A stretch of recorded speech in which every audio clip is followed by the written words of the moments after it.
E aqui no Jornal Brasil Atual nós temos o prazer de conversar agora com a economista, professora e pesquisadora do Centro de Estudos Sindicais da Economia do Trabalho do Instituto de Economia da Unicamp, a professora Marilane Teixeira. Muito bom dia, professora. Seja muito bem-vinda aqui ao Jornal Brasil Atual. Olá, bom dia a você também, Rafael. Um prazer estar com vocês nesta manhã. Obrigado.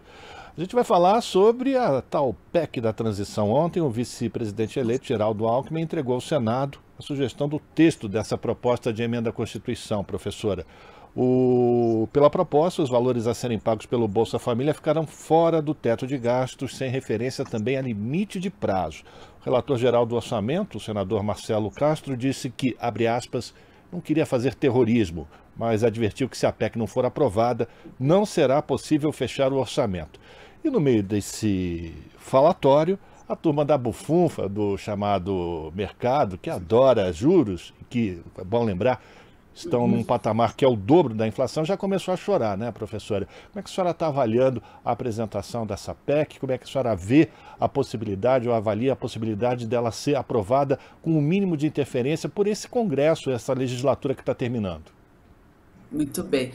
Bom, Rafael, ela é absolutamente necessária, né? Ela, inclusive, seria necessária mesmo com a possibilidade de recondução do atual governo para um próximo mandato, porque quando esse atual governo enviou o projeto de lei orçamentária anual para 2023, ele encaminhou com a manutenção dos valores do Auxílio Brasil, né, que vai passar a ser voltará a ser chamado Bolsa Família, nos patamares anteriores, que eram de pouco mais de R$ 400.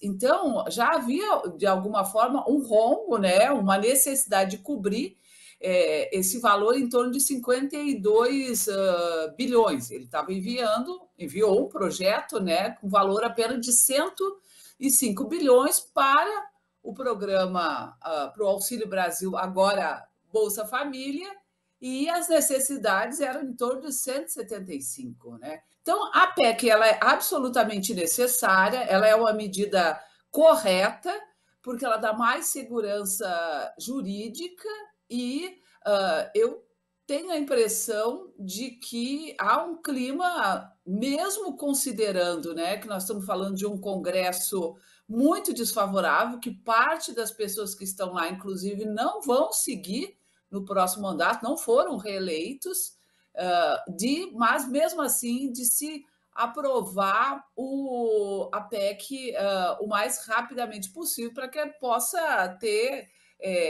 garantido, né, a condução aí e a finalização da discussão sobre o orçamento para o próximo ano. Então, eu acredito sim, embora quando se trata de um projeto de emenda constitucional, é necessário que se tenha 3/5, né, das duas casas, tanto da Câmara quanto do Senado, e a votação em 2 turnos. Mas essa, vamos dizer, necessidade da PEC, ela é uma promessa de campanha fundamental para quem entende hoje a situação em que se encontra o Brasil. Quer dizer, nós voltamos ao mapa da fome, um grau de vulnerabilidade, de instabilidade social tremenda, com um percentual de pobreza e de extrema pobreza crescente, e a ampliação deste valor de forma permanente para R$ 600 é uma necessidade, uma urgência muito grande. Ela, sem dúvida nenhuma, deve se inserir entre as primeiras medidas adotadas pelo novo governo, assim como a valorização do salário mínimo, Rafael. Pois é, professora. Segundo o relator do orçamento, são 3 pontos, né? Esses 175 bilhões de reais para o Bolsa Família, que volta a ser chamado de Bolsa Família. Aí tem um segundo ponto que trata da possibilidade de até 23 bilhões de reais, no caso de excesso de arrecadação, também ficarem fora desse teto de gastos, e o terceiro ponto que deixa de fora as receitas próprias para as universidades. Esses outros dois pontos, eles são também importantes na construção de um novo orçamento para o governo Lula, que começa em janeiro? Claro, claro que são fundamentais. Primeiro porque o que é importante também, assim, acho que para quem está nos acompanhando, né, nos assistindo, compreender, né, o que é o teto dos gastos sociais. Final de 2016, o Temer aprovou, né, uma emenda constitucional, ficou conhecido como emenda constitucional 95, que excluía, né, ou seja, ela limitava o crescimento das despesas do governo à correção da inflação. Então, nós estamos desde pelo menos de 2017, em que todas as políticas sociais elas foram corrigidas unicamente pela inflação, sem previsão, né, sem possibilidade de acrescentar mais nenhum valor adicional, mesmo com o crescimento da economia. E há uma previsão para o próximo ano de crescimento da economia de pelo menos 2,5%. Ao se manter, né, vamos dizer, o teto dos gastos sociais, esses 2,5% eles seriam canalizados para o pagamento de amortização, refinanciamento e juros da dívida pública, né? Só para se ter uma ideia, para o próximo ano está se prevendo transferir para pagamento, amortização e refinanciamento da dívida pública 2 trilhões. Isso digamos que vamos comparar com o que está sendo previsto para o pagamento de Bolsa Família, né, com a aprovação da emenda, que seria de 175 bilhões, isso, só o pagamento com juros mais de 10 vezes mais o pagamento, o que seria, né, direcionado aí para o programa Bolsa Família. Então, além claro, do Bolsa Família, esses 23 bilhões, eles entrariam como excedente, porque se a economia, vamos dizer, seguir nessa rota de retomada da atividade econômica, e tudo indica que sim, né, com as políticas que estão sendo desenhadas aí, que foram projetadas a partir do programa, do projeto, né, para o próximo ano aí do governo Lula, vai gerar um excedente, né, que, se mantiver a partir dessa perspectiva do teto dos gastos, seria canalizado diretamente para o pagamento dos juros da dívida. E não, a proposta é que ele seja utilizado em políticas sociais. E retomar os investimentos das universidades é fundamental. Nós estamos com bolsas de pesquisa congeladas há décadas, né? Nós estamos com um quadro muito, muito negativo, em termos, inclusive, de perspectiva, né, dos nossos estudantes, seja de mestrado, seja de doutorado, alunos de pós-graduação, de poder seguir numa carreira, porque não vê perspectiva, você não tem bolsa de pesquisa, você não tem atualização dos valores, não tem investimento em pesquisa, em laboratórios. Então, essa possibilidade de poder retomar os níveis de investimento para as universidades no próximo ano é essencial para pensar a ciência, a tecnologia, para pensar um país de fato soberano e com perspectiva de retomada, né, de um rumo não só de crescimento econômico, mas também de desenvolvimento econômico. E eu queria também destacar que, ao tirar do teto dos gastos sociais o programa Bolsa Família, isso significa que abre também uma janela de o que a gente chama de 105 bilhões, que seriam aqueles valores que estão previstos no orçamento atual para o pagamento do Bolsa Família do próximo ano. Então, abre, né, um valor estimado de 105 bilhões, fora dos 175, que estaria fora dos gastos, né, do teto dos gastos sociais, esse 150 que poderia ser gasto com outros programas. E certamente o governo Lula esses programas são basicamente os programas voltados às políticas sociais, seja na saúde, seja na educação, seja na assistência social, que são fundamentais aí para serem investidos no próximo período. A gente está conversando com a professora Marilane Teixeira, economista do Instituto de Economia da Unicamp. Professora, eu quero falar com a senhora também sobre a valorização real do salário mínimo, que isso significa injeção direta nas pequenas economias, no caso dos pequenos municípios. Mas eu quero uma avaliação sua, porque me chama a atenção que desde as eleições, o ministro da Economia, Paulo Guedes, e diante de todas essas discussões, ele está silenciado. Parou de falar que o avião está na pista, pronto para decolar, que agora o Brasil vai. E também Bolsonaro, silêncio. Nessa altura do campeonato, é melhor que eles continuem dessa forma caladinhos para não atrapalhar? Não tem dúvida nenhuma. Inclusive, do ponto de vista, quer dizer, da nossa saúde mental e da saúde mental da população brasileira, da sociedade, essas últimas semanas têm sido realmente muito tranquilizadoras, porque a gente percebe quanto é impressionante o mal que essa equipe econômica e este governo faziam para a sociedade, porque não tinha um dia que eles não vinham a público com impropérios, com ofensas, com ameaças. Então, realmente, eu acho que desde o dia 30 de outubro, nós estamos vivendo num outro Brasil, né? E isso já se expressa agora na viagem do presidente Lula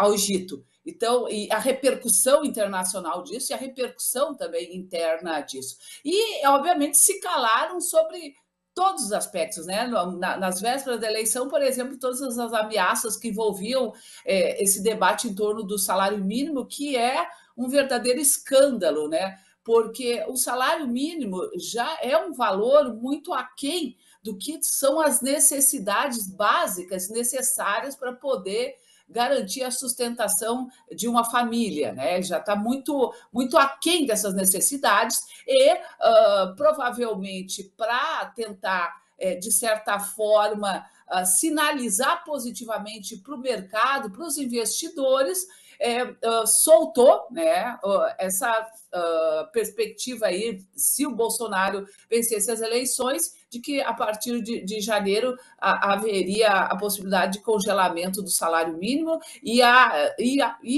consequentemente, também a desvinculação do salário mínimo das aposentadorias, o que é um absurdo, porque hoje no Brasil a maioria das pessoas, na área rural 100% recebe até um salário mínimo e nas áreas urbanas pelo menos 60% a 75%, 60% a 65% das pessoas recebem até um salário mínimo, né? E desvincular, por exemplo, os benefícios previdenciários do salário mínimo é um verdadeiro crime, porque o salário mínimo ele é fundamental, ele é um farol, ele orienta, inclusive, para vários segmentos econômicos. A gente, inclusive, costuma comentar que até para a informalidade. Então, por exemplo, quando um trabalhador, uma trabalhadora é contratado, mesmo em condições mais precárias, sem registro, sem carteira de trabalho assinado, mas a referência da contratação segue sempre sendo o valor do salário mínimo, né? Além do impacto que isso causa nas pequenas comunidades, nas pequenas cidades, estimula, faz a economia girar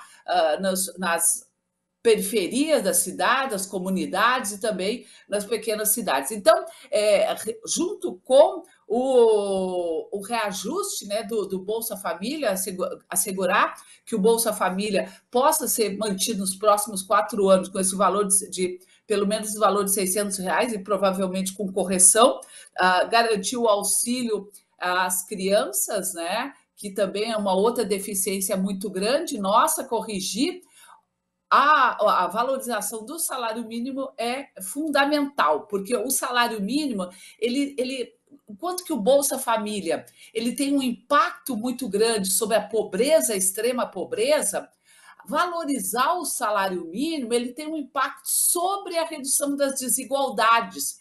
E essas duas, vamos dizer, medidas, elas precisam caminhar juntas. A gente precisa reduzir os níveis de pobreza e de extrema pobreza, mas também precisamos reduzir os níveis de desigualdade. E para reduzir os níveis de desigualdade, o salário mínimo, né, a valorização do salário mínimo, é um instrumento fundamental, além de outras políticas, evidentemente, que vão ser certamente desenvolvidas, né, vão ser acionadas no próximo período, como a política tributária, política de renda, entre outras, né?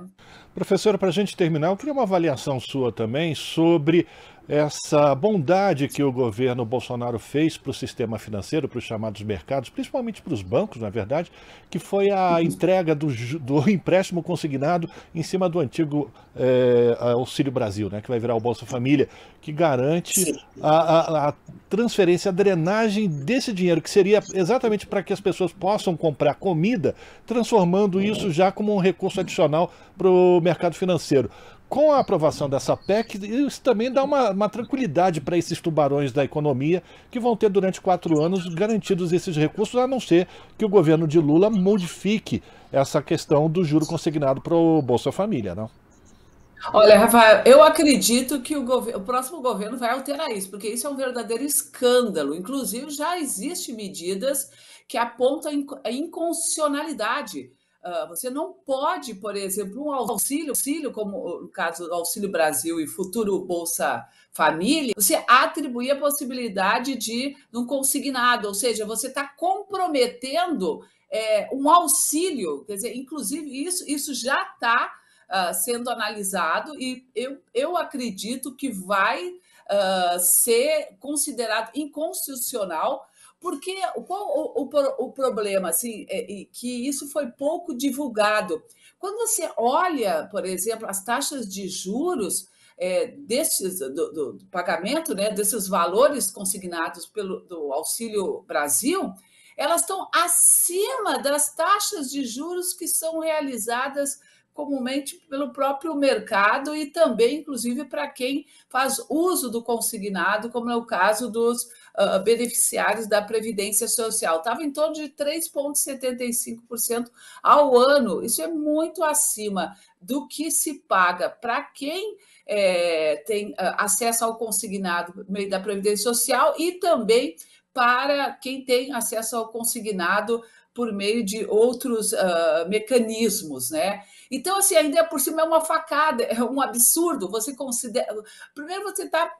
O Auxílio Brasil ele tem um caráter, né, justamente de garantir, é como se fosse uma renda suplementar para as pessoas que vivem numa situação de pobreza e de extrema pobreza, né? Então você ainda comprometer uma parte dessa renda com pagamento de juros, isso significa que assim, as pessoas vão se manter, você vai transferir, drenar isso que você chama atenção, injetar no sistema financeiro, vai tirar, vamos dizer, esses recursos de circulação da economia, que poderiam estar ajudando, inclusive, a ampliar a demanda agregada, ampliar a capacidade, né, da própria economia, do fluxo circular de renda, de poder circular mais dinheiro na economia para compra de bens, de serviços, né, essenciais para garantir a própria dignidade e a vida das pessoas,